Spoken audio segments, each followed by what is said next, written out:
YouTube rabbit hole started, and 7 years later, I'm still in it. I'm still literally still watching YouTubes of him watching him.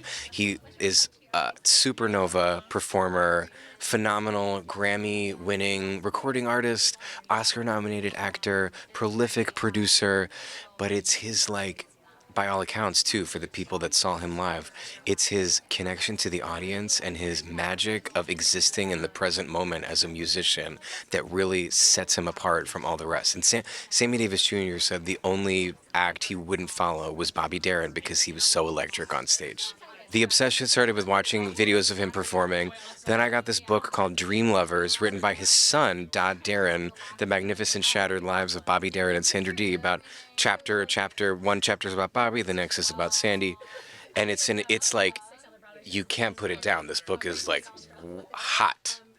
The stuff that he's sharing about his parents' lives apart and together.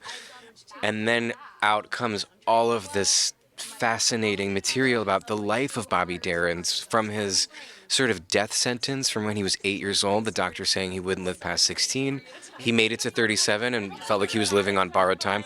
And then I don't want to spoil it for people that don't know his family story, but some insane revelations about who he thought he was and who he actually was.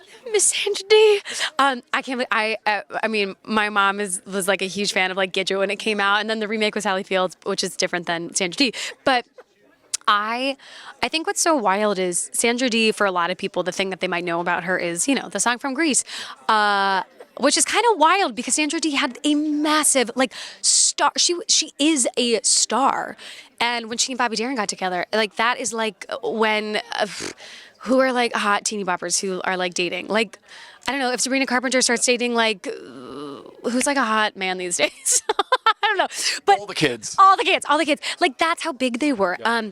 And Sandra, I love her because very similar to me, I think she had a very chaotic life. She, if you go into sort of the annals of history for her, dark, but she lived with such vibrant positivity and joy when she was on screen, when she was opposite Bobby. And I think my favorite thing is you can even see in her movies the difference between how she is as a person when she's not opposite Bobby and then when Bobby ends up being her lover on screen.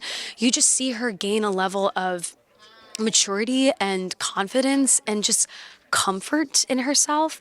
And I think that's so special, is to see how these two sort of brought one another from child teen stardom into real adult work together and a real adult relationship. And I'm excited for people to learn the things they don't know about her.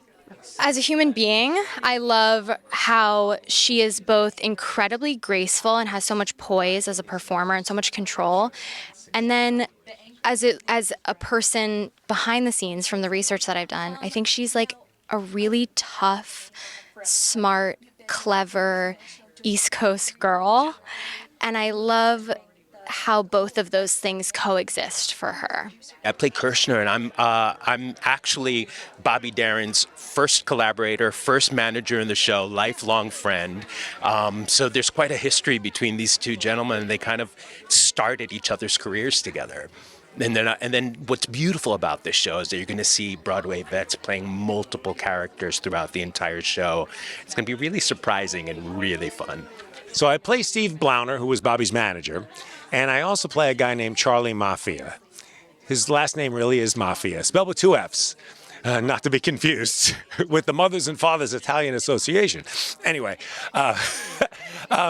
they're so much fun. Both of them are fun. Charlie is fantastic. Charlie is really Bobby's brother-in-law.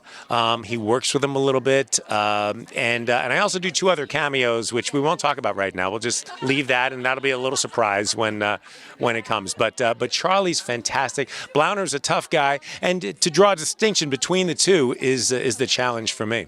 Well, I'm the old broad.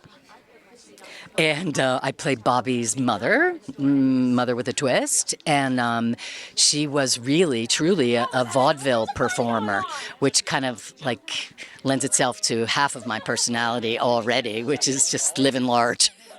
And so the idea that so much of who he ended up being on stage, she gave to him from her, limited sort of career, and the joy in performing and his connection to the audience. I feel like a lot of that came from her, and that's a gift to be able to share that, especially with him, who I just adore.